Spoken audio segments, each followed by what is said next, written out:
अवतार घेसी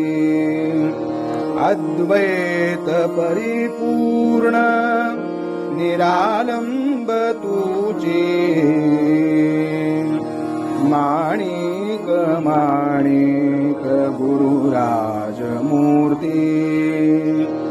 लाडवंती भूमी अवतार घेसी वया देवी माता श्री मनोहर पिता भक्त संरक्षणार्थ बाललीला ते करिसी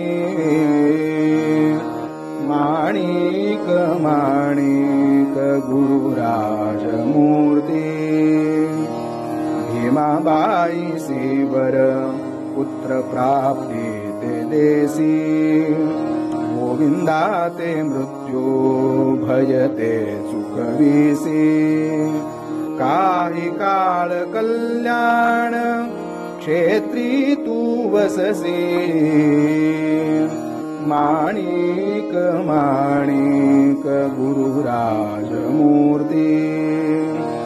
मातुल बदता ग्रहत्याग तू करिसी प्रभुवीण कोण उपदेशाते वदसी अमृत कुंडा एवोनी तप तू करिसी माणिक माणिक गुरुराज मूर्ती दत्त येऊनी स्वये झोळी दंड ते देती नित्य माधुकरी भिक्षा प्रभु तेची घेती लोक कल्याणार्थ दत्त अवतार तोची माणिक माणिक गुरुराज मूर्ती भक्त संरक्षणार्थ तीर्थासी जाई चाळकापुरी दिव्य रूपा ते दावी बल भीम दर्शन घेता मैलारी जाई माणिक माणिक गुरुराज मूर्ती मैलारी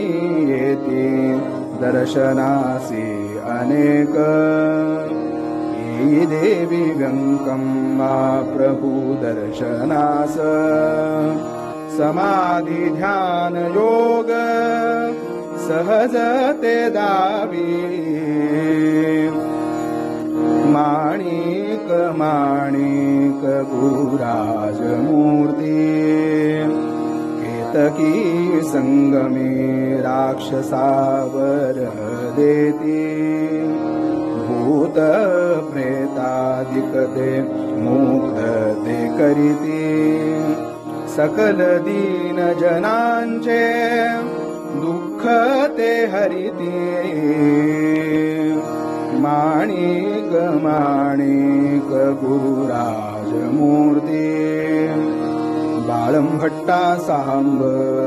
रूपा ते दावी कल्याणी बसव रूप ते दर्शवी अनेक तीर्थ क्षेत्रासी तो जाई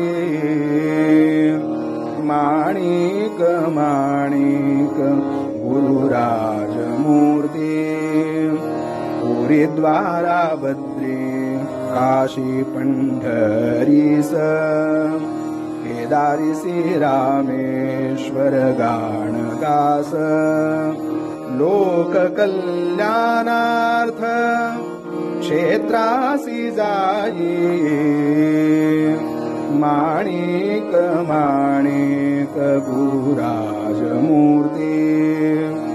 पंढरी महापूर येई चंद्र भागेसी स्वयं पांडुरंग येती नाव घेऊनी असा प्रभो पुंडलीक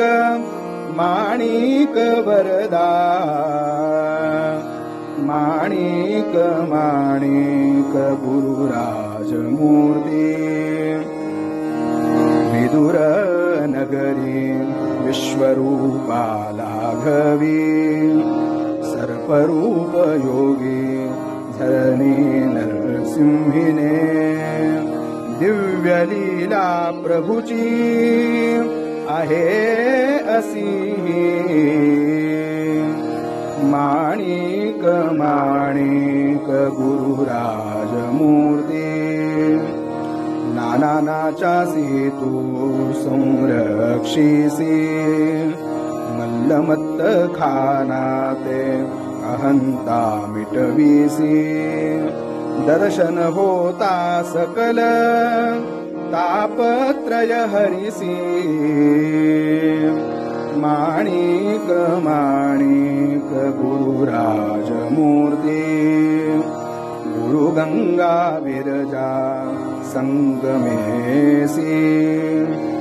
श्रीदत्त गादी स्वयं स्थापियेसी अनेक हीन दीनारे उद्धरसी माणिक माणिक गुरुराज मूर्ती सकल मत सांप्रदाय ते स्थापिसी सकल लोक येते वांछा घेऊनी भक्त काम ते सकल तू पुरविसी माणिक माणिक गुरुराज मूर्ती म्लेच्छ दुष्ट भाव घेऊन येती मांस आदी ते घेऊन येती त्यासे दिव्य जले प्रोक्षिता पुष्पची करिसी माणिक माणिक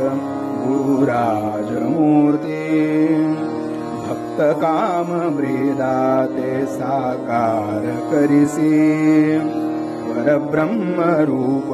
श्री दत्त माणिक तुझे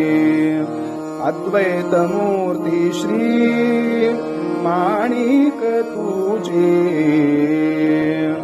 माणिक माणिक गुरुराज मूर्ती अनेक पापी येती पाप प्रक्षालनासी म्हणून दिव्य रूपासी आच्छादिलेसी समाधिस्थानी सदैव श्री प्रभु असती माणिक माणिक गुरुराज मूर्ती अक्कलकोटी स्वामी ब्रह्म चैतन्य येती अक्कलकोट स्वामी ब्रह्म चैतन्य येती साईनाथ ते गजानन ते येती औदुंबर सन्निधी प्रभु तू पहासी माणिक माणिक गुरुराज मूर्ती महापापी तापी हीन दीन मिते चरणी पडलो श्वान रूपी तुझ्या रे प्रभो हे बोल बोबडे बाळकाचे माणिक माणिक गुरुराज मूर्ती या दिव्य चरित्र मनन चिंतनाते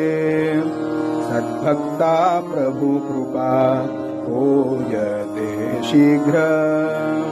प्रभुची आहे अत्यल्प चरित्रे माणिक माणिक गुरुराज मूर्ती नाथामनी भाव प्रभु नाम एक नाथामनी भाव प्रभु नाम एक सदा सदा नित्य हे घडो प्रभु नाम हेच सदा नित्य हे घडो प्रभु नाम हेच माणिक माणिक माणिक माणिक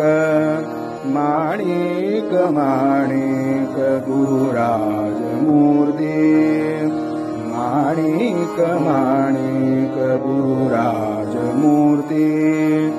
माणिक माणिक गुरुराज